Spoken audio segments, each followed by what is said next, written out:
Hello friends, नमस्कार। Nice electronic YouTube channel पे आप सभी का स्वागत है दोस्तों। तो दोस्तों आज मैं डीडी फ्री डिश सेट करने वाला हूँ, तो वीडियो पे बने रहे।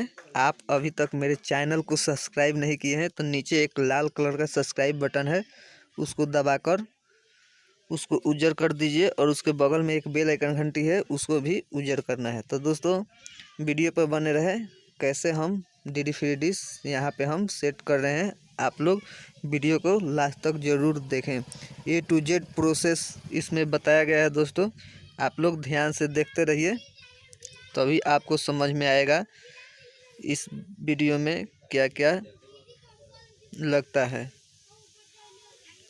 सेट करने में क्या क्या लगता है। दोस्तों आपको इस वीडियो में पूरी जानकारियाँ मिल जाएगी। तो चलिए दोस्तों वीडियो को देखते हैं।